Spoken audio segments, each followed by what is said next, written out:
నమస్తే. Welcome to our channel. మనం ప్రస్తుతం మల్కీజ్‌గూడ సర్పంచ్ అభ్యర్థి అయిన గౌరారం వెంకటరెడ్డి గారితో ఉన్నాం. మరి అన్నతోనైతే మాట్లాడదాం. అన్న నమస్తే అన్న. నమస్తే అమ్మ. అన్న ప్రచారం ఎలా జరుగుతుందన్న ఇక్కడ? పర్లేదమ్మా. మా మా మా గ్రామంలో అయితే చాలా బాగుంది మాకైతే. నాకు సర్పంచ్ అభ్యర్థిగా పోటీ చేయడం జరిగింది. నాకు ఉంగరం గుర్తొచ్చింది. మా గ్రామ ప్రజలు గతంలో నేను ఉప సర్పంచ్ చేయడం జరిగింది. అయితే అప్పుడు మాకు అధికార పార్టీ లేకున్నా గానీ అప్పుడు టీఆర్ఎస్ గవర్నమెంట్ ఉండగా గవర్నమెంట్ మీద కొట్టాడి మేము గ్రామంలో ఉన్నటువంటి సమస్యల మీద పోరాటం చేయడం జరిగింది. పనులు చేపించినాను.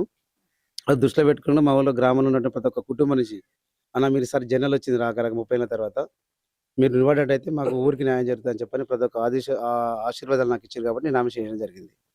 అదేవిధంగా డెవలప్‌మెంట్ విషయంలో కూడా మొన్న నేను కాంగ్రెస్ పార్టీ ఒక మండల్ ప్రెసిడెంట్‌గా ఉన్నాను యూత్ కాంగ్రెస్. అయితే మా ఎమ్మెల్యే గారు గెలవడం జరిగింది. గవర్నమెంట్ ఉంది. ప్రజలు కూడా ఏం ఆశిస్తున్నారంటే గవర్నమెంట్ ఉంది. అక్కడ ముఖ్యమంత్రి గారు ఉన్నారు. ఇక్కడ ఎమ్మెల్యే గారు ఉన్నారు. Dynamic leader. అదేవిధంగా అనుకున్నట్టుగా మనకు పనులైతే గుర్రు అని చెప్పని నన్ను ప్రతి ఒక్క ఇంటి నుంచి మాకు వాళ్ళ దీవెనలు ఇచ్చుకుంటూ నిలవడం చెప్పి నిలబడాను. ఇప్పటికైతే మంచి ప్రచారం బాగుంది. గెలుస్తానని కూడా నమ్మకం కూడా ఉంది. ఎందుకంటే గతంలో చేసిన చాలా పనులు చేసినాను. మా ఊళ్ళో గానీ యూజీడీ గానీ, సీసీ రోడ్లు గానీ, కరెంట్ స్తంభాలు, లైట్స్ గానీ, అదేవిధంగా గ్రామంలో ఉన్నటువంటి ప్రతి సమస్య మీద మనిషికి ముఖ్యంగా మనిషికి కావాల్సిన అవసరాలతో పాటు కూడా గుడి కూడా దేవుడు ముఖ్యం కాబట్టి దేవాలయాలు కూడా చాలా గట్టి 2, 3 గుళ్ళు కట్టించిన. మార్కమ్మ గుడి గానీ, ఎల్లమ్మ గుడి, బీరప్ప గుడి, ఇంకా ముందు ముందు చేయటి హనుమాన్ల గుడి ఉంది మా ఊరికి పెద్దగా. ఊరికైతే ప్రతి ఊరికి హనుమాన్ల దేవుడు ముఖ్యంగా దేవుడు హనుమాన్ దేవుడు అంటారు కాబట్టి ఆ హనుమాన్ టెంపుల్ కట్టేయాలనుకుంటున్నాం. ఊరు అందరం కలిసి ముందుండి నడిపించుకుంటూ. రామాయణం కట్టాలుంది. శివాలయం ఉంది. మా పక్కన నరసింహస్వామి అని 30, 40 ఏళ్ల క్రితం చిన్న రాళ్ళు పెట్టి చిన్న శివాలయం కట్టించినాక మళ్ళీ మేము గెలిచిన తర్వాత ఊరిలో కలుపుకొని పోయి పెద్ద ఎత్తున మంచి పెద్ద గుడి కట్టియాలని అదనంగా సంకల్పం తీసుకున్నాం. మా గ్రామ ప్రజలతోటి మాట ఇవ్వడం జరిగింది. ఇంకా అభివృద్ధి కార్యక్రమాలు చాలా ఉన్నాయి. ఇప్పుడు ఈసారి నన్ను మా ఊరు గ్రామ ప్రజలు గెలిపించినట్లయితే మళ్ళీ నెక్స్ట్ 5 ఏళ్ల తర్వాత మళ్ళీ నెక్స్ట్ ఎలక్షన్ వచ్చిన గెలిచే సర్పంచ్‌కి నేను అవకాశం ఇయ్యను. అంత పనులు కంప్లీట్ చేస్తానని నా ఆలోచన ఉంది. నా విధి విధానం అలాగుంది. ఎందుకంటే గవర్నమెంట్ ఉంది. ఎమ్మెల్యే గారు చాలా పవర్‌ఫుల్ క్యాండిడేట్ ఆయన. అడగంగానే ఖతం అమౌంట్ శాంక్షన్‌లు ఇస్తాడు కాబట్టి ఆ సంకల్పంతోని ముందుకెళ్తున్నా. ప్రజల వద్దకు వెళ్ళినప్పుడు ప్రజాస్పందన ఎలా ఉంది మీ మీద అసలు? చాలా చక్కగా ఉంది. మీరు అసలు ఆళ్ళు అదృష్టంగా భావిస్తున్నారు నేను నిజంగా చెప్పాలంటే. ఎందుకంటే నీ దగ్గర ధర్మం, సత్యం, న్యాయం ఉంది. ఆహ్, ఇంకోటి పని చేస్తావు. ఏ సమస్యల మీదైనా ఓ 2 కుటుంబాలు కొట్టానా కూడా నేను ధర్మం వైపే ఉంటా. అధర్మం వైపు ఉండను. చుట్టమైన దోస్తైనా. మాక్సిమం ఇంతవరకు నేను దాదాపు 30 ఏళ్ల నుంచి రాజకీయాల్లో ఉన్నా. ఇక ఏ కుటుంబంలో కొట్లాడినా గానీ మా ఊరు దాటను నేను కాంప్లెయింట్ తీసుకోమని. ఒకవేళ కేస్ కట్టకపోయినా నేను రిటర్న్ తీసుకుంటది. వాపస్ తీసుకొని కాంప్రమైజ్ చేసుకుంటా. ఎందుకంటే జీవితం అనేది ఒకేసారి. కొట్లాడితే దూరం అయితాం. కొట్లాడినా మరుక్షణం ఆలోచించి కలుసుకుంటే కుటుంబాలు బాగుంటాయని.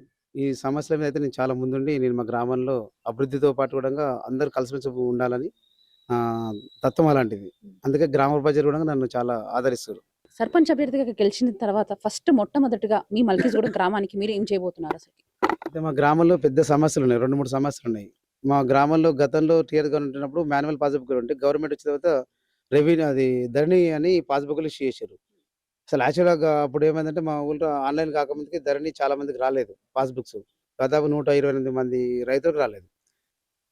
మాకు ఎమ్మెల్యే గారు ఉన్నారు కాబట్టి ఫస్ట్ మేము గెలిచిన తర్వాత ఒక 15 డేస్ లోపే ఇక్కడ క్యాంప్ ఏర్పాటు చేసి గ్రామ పంచాయతీ దగ్గరనే 2 రోజులు అధికారులను కూర్చోబెట్టారు సరే. ఈవెన్ ఆ ఎంఆర్ఓ నుంచి కలెక్టర్ వరకైనా సరే. మేము వాళ్ళకు రిప్రజెంట్ పెట్టుకొని ఇక్కడ పిలిచి మళ్ళీ దరఖాస్తు పెట్టుకోవడం కాకుండా ఇక్కడే మొత్తం పాస్‌బుక్‌లు ఇచ్చేంత వరకు వాళ్ళని 2, 3 రోజులు టైం తీసుకొని ఇక్కడనే చేపించి వాళ్ళకి నేను మాట ఇవ్వడం కూడా జరిగింది మా గ్రామ ప్రజలకు. 2 రోజులు ఇక్కడ కూర్చోబెట్టిన అధికారులను ఆ పని చేపియాలనుకుంటున్నా ఒకటోది. రెండోది గ్రామంలో ఒకటి లైబ్రరీ ఉంది. మా గతంలో ఇప్పటి నుంచి ఎప్పటి నుంచి కూడా లేదు. ప్లస్ ఉంది అక్కడ ఎమ్మెల్యే గారు శాంక్షన్ ఇచ్చిండు. మాకు 32 లక్షలు శాంక్షన్ ఇచ్చిండు. లైబ్రరీ మేము గెలిచిన రెండో రోజే ముగ్గు పోసి కట్టించి ఊరికి ఒక డొనేట్ మంచిగా మా యూత్ తరపున డొనేట్ ఇద్దాం అనుకుంటున్నాం గ్రామానికి. దానితో పాటు ఇంకోటి మూడోది ఏంటంటే ఆట స్థలం ఉంది మాకు. గతంలో మా సర్పంచ్ చిరయాదమ్మ ఉండే. ఆమె కొంచెం డెవలప్‌మెంట్ చేసింది. చారన్న బాగా ఇంకా వారనంత వర్క్ ఉంది అక్కడ. ఎమ్మెల్యే గారితో గతంలో మనం మాట్లాడినాం. మేము ఎందుకంటే సర్పంచ్ ఎలక్షన్స్ రాకున్నా మా గ్రామ యువకులకు ఫస్ట్ లైబ్రరీ కోసం అదేవిధంగా శాంక్షన్ చేసిన అడగగానే ఆట స్థలం గుండంగా దాదాపు ఎట్లా అంటే హైదరాబాద్‌లో ఉన్నటువంటి స్టేడియాలు ఉంటాయి చూడు. ఆ విధంగా యాచార మండల మా గ్రామాన్ని ఆ విధంగా తప్పకుండా ఒక స్టేడియం లాగా తయారు చేసి మా గ్రామ యువకులకు దాన్ని అంకితం ఇస్తా నేను. అని ఆలోచనగా ఉన్నాను. మీ భవిష్యత్ కార్యాచరణ ఏంటన్న అసలు? మా భవిష్యత్తు కార్యాచరణ అంటే మన జీవితం ఒకసారి. అది 100%. పుట్టినోడు చావక మానడు. నేను పలానా వ్యక్తి మల్కీజూడలో వెంకట అనే వ్యక్తి ఏం చేయాలనుకుంటున్నా అంటే నా పుట్టుకతోనే వచ్చిన ఆలోచన అనుకుంటున్నా అది. ఏందంటే నా కుటుంబంతో పాటుగా మా గ్రామంలో ఉన్న ప్రతి ఒక్క కుటుంబం ఎప్పుడు సుఖ సంతోషాలు ఉండాలని ఆలోచన. కాబట్టి నేను దేనికైనా త్యాగం చేస్తా. హ్మ్. హ్మ్. ఏమన్నా సమస్యలున్నా గానీ, వాళ్ళు ఇబ్బంది పడుతుంటే కూడా ఆర్థికంగానే లేకుంటే ఏమన్నా ఎలాంటి సమస్యలున్నా నేను చేదోడు వాళ్ళకుండి ఆళ్ళకు ధర్మంగా, న్యాయంగా చేయాలని నాకు ఆలోచన ఉంటది. అయితే చివరిగా మీ గ్రామ ప్రజలకు ఏం చెప్పబోతున్నారు? అదే నన్ను మీరు గెలిపిస్తుర్రు కాబట్టి మీరు మీరు తప్పకుండా వాళ్ళు గెలిపిస్తారని నాకు నమ్మకం ఉంది. గెలిచిన తర్వాత మా ఊళ్ళో తెలంగాణ రాష్ట్రంలో ఇబ్రాపట్నం కాన్స్టిట్యూన్సీ ఎందుకంటున్నానంటే మా ఎమ్మెల్యే గారు డైనామిక్ లీడర్ ఆయన. ఆషామాషీ వ్యక్తి కాదు. ఆయన మాట ఇచ్చినంటే మడమ తిప్పడు. ఇట్లా అడిగినామంటే పో అంటాడు. పని చేసుకోపండి అంతే. ఇవి సాంక్షన్ లేదు లేకపోతే అది అన్నాడు.